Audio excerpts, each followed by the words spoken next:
Это программа «Актуальное интервью», в студии Иван Лазаренко. Здравствуйте. Об итогах работы сегодня мы спросим у главного врача Республиканской больницы номер 2 Центра экстренной медицинской помощи Ивана Иванова. Иван Сергеевич, здравствуйте. Этот год был для медиков очень непростым. Расскажите, как отработала ваша больница в этих сложных условиях? То, что он был непростым, мягко сказано, очень непривычным для нас, скажем так, но вся наша работа выстраивалась в том аспекте, что мы являемся центром экстренной медицинской помощи и ни при каких обстоятельствах не должны были допустить закрытия нашего учреждения, в случае заноса инфекции или распространения. Поэтому вся работа была выстроена именно в этом ракурсе, в этом контексте. Мы создали еще до появления первого больного в Республике Саха-Якутия уже инфекционное отделение, согласно приказу Министерства здравоохранения, и, в общем-то, были в ожидании этих пациентов. Помимо прочего, конечно же, есть определенная специфика этих больных. У нас нет яркой клинической картины зачастую. Зачастую анализы могут быть отрицательные, клинические проявления могут быть, а может быть наоборот. Поэтому приходилось уже в оперативном порядке принимать решения в части сортировки этих больных. То есть мы делили их на категории пациентов, у которых ковид уже выявлен, диагноз установлен, категорию пациентов, которые находятся при подозрении, у которых являются признаки коронавирусной инфекции, пациентов, у которых по тем или иным причинам может быть коронавирусная инфекция. Потому что больные к нам поступают разные, в том числе и в бессознательном состоянии, тогда, когда невозможно определить анамнез. Поэтому все эти мероприятия мы организовывали в оперативном порядке, конечно же, принимали определенные решения в части расширения или сужения отделений, купления новых площадей, проведения кислорода, создания снабжников и так далее. То есть это такой достаточно большой объемный труд, который в двух словах очень сложно рассказать.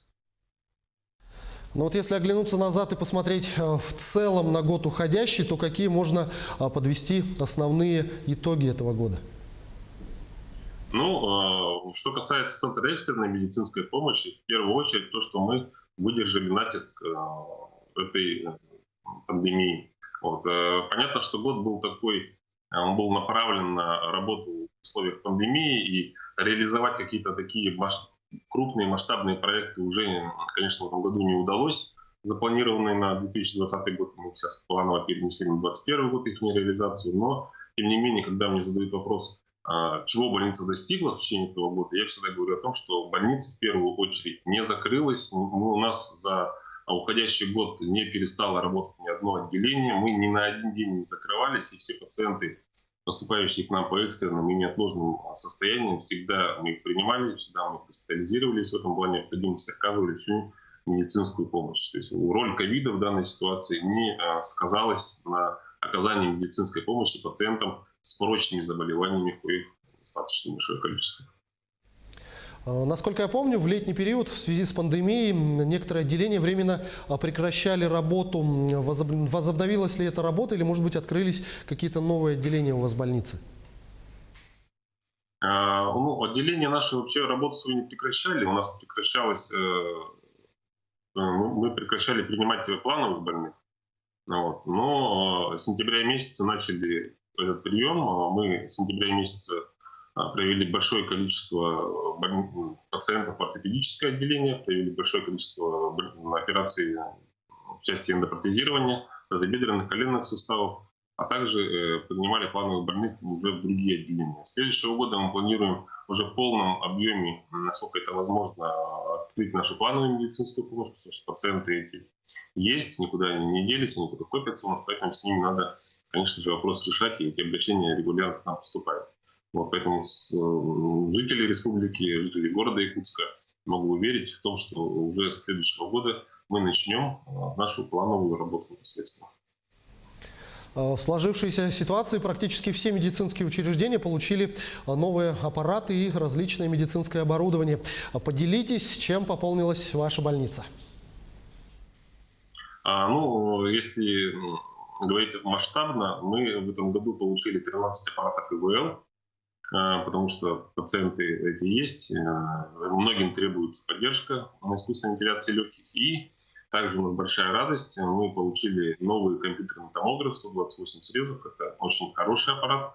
Он уже установлен в приемном отделении. Сейчас ведется его монтаж, подключение, ну и все разрешительные документации. Я думаю, что к февралю месяцу мы его подключим. Соответственно, все пациенты, поступающие через приемное отделение, оно будет работать только на приемное отделение. Вот, и с целью исключения движения их по больнице до компьютерной томографии, все они будут проходить вот на таком современном, абсолютно новом, хорошем аппарате. Это значительно повысит качество оказания медицинской помощи, ну и, конечно, сократит время работы. Сейчас у нас работает 2 компьютерных томографа, будет работать уже 3. Ну, кроме итогов года уходящего, наверняка уже есть планы и на следующий год. Расскажите, какие мероприятия запланированы? Ну, прежде всего, это, конечно же, организация деятельности плановой медицинской помощи. Вот это вот такой основной задел. Мы все прекрасно понимаем, что новая коронавирусная инфекция не исчезнет по веянию волшебной палочки, она будет с нами, и нам нужно научиться уже и начинать свою деятельность, ну, соглашаясь с тем, что она есть, она будет, и, в общем-то, никуда особо не денется. Конечно, она снизится, и пандемия, она рано или поздно все равно уйдет, но тем не менее, чем раньше мы начнем оказывание плановой медицинской помощи, тем лучше будет для наших жителей. Поэтому это основной такой момент, помимо других каких-то не очень таких важных, скажем так, но в данной ситуации наиболее важным, я считаю, это именно организация плановой медицинской помощи, причем не в каких-то отдельно взятых отделениях, а с учетом всех профилей нашей больницы. И в завершении разговора ваши пожелания нашим телезрителям и вашим коллегам.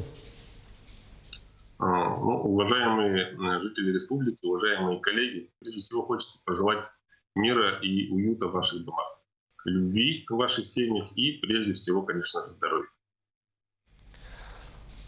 Иван Сергеевич, я благодарю вас за эту беседу. Спасибо, что ответили на наши вопросы. Всего вам доброго и с наступающим Новым годом. До свидания. Спасибо. Это была программа «Актуальное интервью». Но об итогах работы мы спросили у главного врача Республиканской больницы номер 2 Центра экстренной медицинской помощи Ивана Иванова. Берегите себя в общественных местах, носите маски, обязательно соблюдайте безопасную дистанцию и как можно чаще дезинфицируйте руки. До встречи в эфире.